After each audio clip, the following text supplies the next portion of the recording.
esse tratamento, Então, né, né, é um tratamento que, por muito tempo, né, um tratamento psiquiátrico que era utilizado como um dos principais recursos, né, para alguns transtornos psiquiátricos.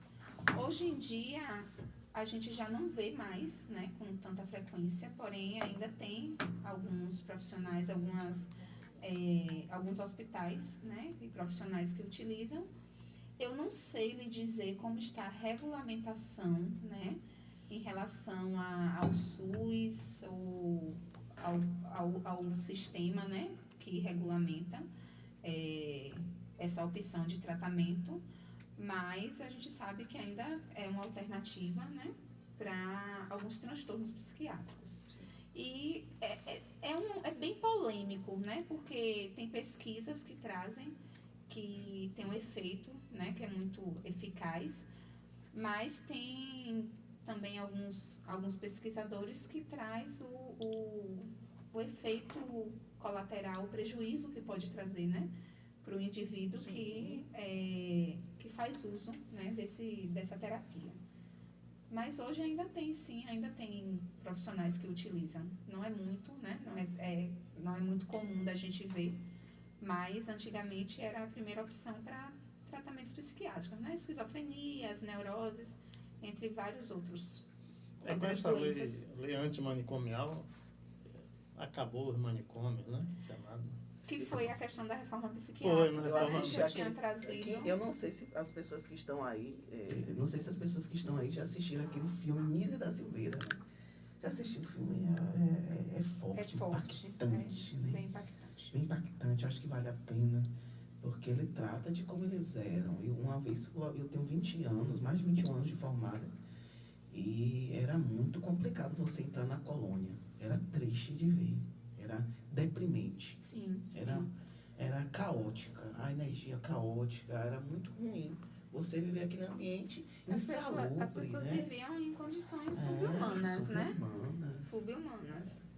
Pois é, mas a gente tem uma série de temas e estávamos aqui há pouco falando daquele período que eu não sei se você está aí com o seu filho vivendo, né? A tal da adolescência. Eu vou falar aqui um pouco do que eu vi. A tão temida adolescência. Eu tenho 2 filhos homens, né? Um de 16 e um de 21 anos. Mas é aquela questão assim, coroa. Eu fico, filho, o meu filho saia. Antigamente a gente era o pé na rua, mais na rua do que dentro de casa. Filho, cadê seus amigos? Vá na festa. Vá.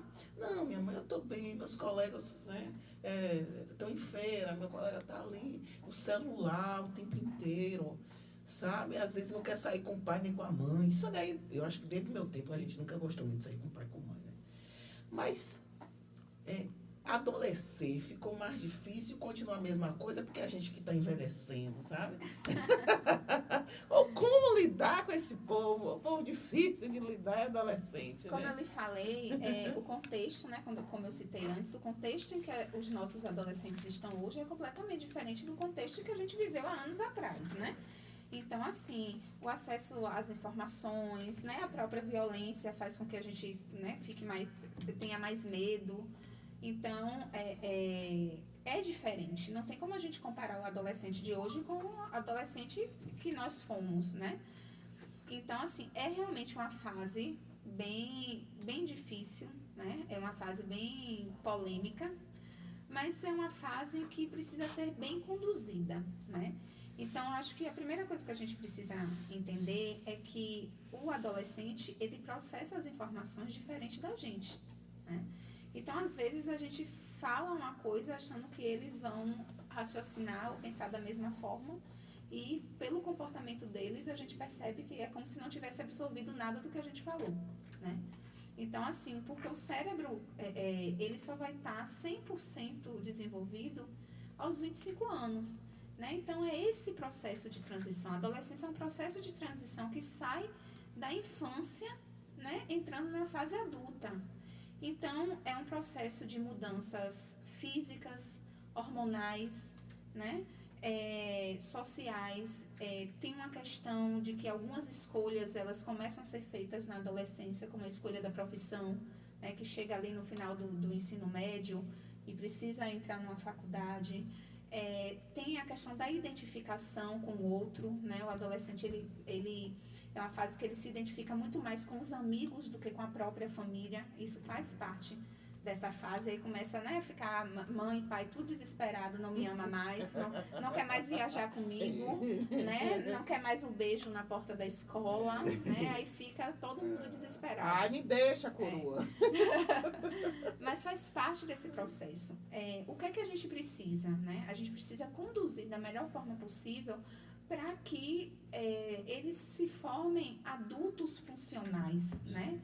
Então, o adolescente, ele precisa ter limite, mas ele precisa ter diálogo, né? Uma comunicação assertiva.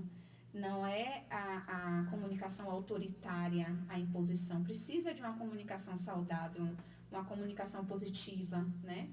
Precisa da participação, né? Precisa do acompanhamento, ser vigiado mesmo. O adolescente, ele precisa dessa vigília, né? Uma coisa que eu falo muito com os pais, voltando para a questão do celular, é que a gente precisa acompanhar o que eles fazem no celular, o que eles fazem na rede social, que tipo de conteúdo eles estão consumindo, né? A gente precisa monitorar. Então, um exemplo que eu dou muito, por exemplo, você tem um filho, ele quer ir dormir na casa do coleguinha.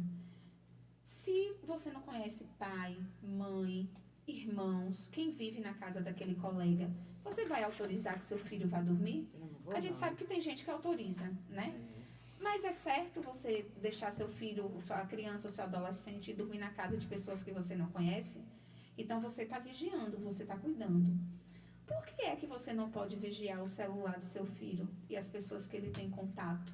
Sendo que é um mundo muito mais amplo do que a casa daquele coleguinha, que é restrito às pessoas que vivem ali. Porque às vezes quando a gente fala dessa vigia, né, do aparelho celular e das redes sociais, muitos pais comentam, né? E a privacidade? O adolescente, ele precisa de privacidade, mas essa privacidade, ela precisa ser limitada, né? Ela precisa ser limitada porque ele não tem maturidade para, em determinadas situações, entender o que é, né, o que é bom e o que é ruim, apesar da gente achar que eles já deveriam ter maturidade para isso. Né? Então, a gente precisa vigiar, a gente precisa fiscalizar, impor limites e se comunicar da melhor forma possível. Né? Uma das coisas que eu observo em relação à adolescência,